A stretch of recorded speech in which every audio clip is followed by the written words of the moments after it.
Negara produsen kendalikan dunia perdagangan lalu kendalikan dunia keuangan. Itu persepsi old mind. Pasar modal dan pasar uanglah sebenarnya pengendali dunia keuangan. Dan ini persepsi new mind. Neraca perdagangan positif dianggap baik dan solusi bernegara oleh old mind. Faktanya selama menjabat malah impornya membesar. Lalu selalu negatif dagang dengan kakak tertua Tiongkok. Jujur, entah bagaimana kok sekarang kakak tertuanya negara komunis ya. Dan diterima luas lagi pemahaman bahwa tidak apa-apa bekerja sama dengan negara komunis. Yo wes, kita lanjut. Toh jabatan old mind ada batasnya. Kembali ke kalimat awal, negara produsen akan kendalikan dunia perdagangan dan dunia keuangan. Itu strategi Tiongkok. Di mana negara defisit alias yang Tiongkoknya surplus, pasti negara yang kalah tersebut akan dipaksa pakai yuan. Catat ya, ketika sebuah negara pakai mata uang negara lain untuk transaksi, artinya negara tersebut kalah ekonominya. Kita lihat strategi serangan ekonomi dari ilmu ekonomi.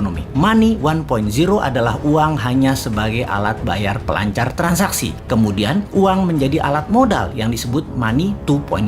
Kemudian uang menjadi alat kendali ekonomi disebut money 3.0. Salah satunya debt trap yang Tiongkok lakukan. Pintar, dari money 1.0 langsung ke 3.0 karena ya memang Tiongkok nggak punya Wall Street, tempatnya money 2.0. Kita lompat sebentar sebelum balik ke money 3.0 agar sambungannya paham. Sejarah Partai Komunis di Tiongkok, di mana orang-orang nasionalis kabur keluar Tiongkok ketika komunis berkuasa dengan tangan besi. Satu ke Taiwan, jadi negara yang dipayungi Amerika. Yang kedua ke Hong Kong, jadi city country di bawah Inggris. Keduanya, Taiwan dan Hong Kong ekonominya maju pesat sejak tahun 60-an hingga saat ini. Sejak tahun 1989, reformasi ekonomi di Tiongkok melawan hegemoni IMF mulai dijalankan secara gerilya, main dengan globalis dan main dengan double standar, yaitu renminbi yuan. Catat sekali lagi, nantinya kita new mind akan pakai strategi yang sama ini, kecuali kalian masih suka dengan old mind yang sekarang berkuasa. Apa yang Tiongkok lakukan setelah memutuskan melawan IMF, namun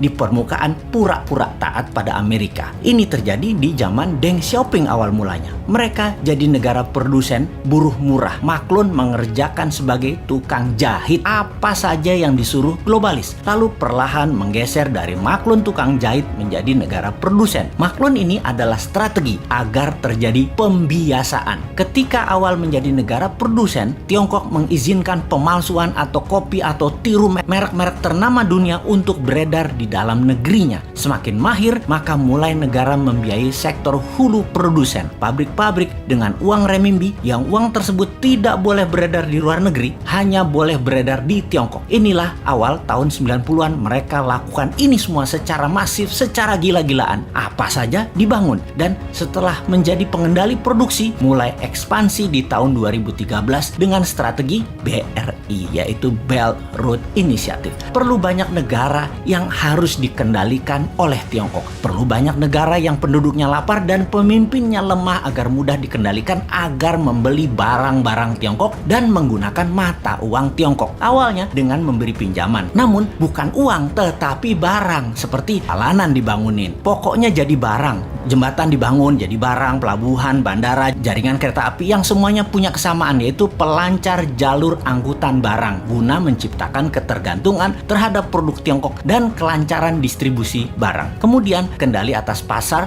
yang kebetulan semua bergeser ke digital. Jadi strateginya adalah beli dan ambil semua jaringan marketplace milik pengusaha lokal sebuah negara agar isi produknya adalah barang-barang buatan Tiongkok. Begitu sudah tercapai ketiganya, maka tahap keempat, mata uang Tiongkok dipakai sebagai alat transaksi. Pertama, sebatas transaksi dua negara. Nanti tahap kelima sampai ke pasar-pasar tradisional bisa pakai yuan. Ingat, ketika keluar negeri, yuan yang disebut. Itu membedakan asal uang itu. Walau kalau ditanya di Tiongkok, bagi mereka sama itu yuan atau renminbi. Namun kita pahamlah, kita kan ngerti bernegara, ngerti bagaimana Tiongkok bermain, dan ngerti cara memainkannya. Sayang aja masih sedikit yang percaya dan masih banyak yang tidak peduli. Wajar kalau masyarakat tidak tahu, namun pejabat yang tidak peduli dan tidak tahu juga banyak banget. Apalagi yang mau menari jadi presiden di 2024. Rasanya nggak ada yang paham beginian. Yang penting gue populer dan rakyat pilih gue. Lihat aja daftar 10 orang yang katanya calon presiden di lembaga survei. Kita review satu persatu. Paham nggak bernegara ala Tiongkok dan Amerika? Rasanya Kagak ya, New Mind beda. Kita paham dan strateginya bukan ikuti keduanya, namun punya strategi sendiri untuk main 3 kaki awalnya dan menyalip di tikungan di tahun 2030 menjadi 3 besar dunia dan di 2045 menjadi negara superpower. Kalau hanya naik 7% setahun dan faktanya 5% pertumbuhan ekonominya, mimpi jadikan Indonesia negara superpower. Buktinya sekarang aja pakai yuan dagangnya, harusnya pakai rupiah. Bos, itu artinya kalian old mind geblek bernegaranya.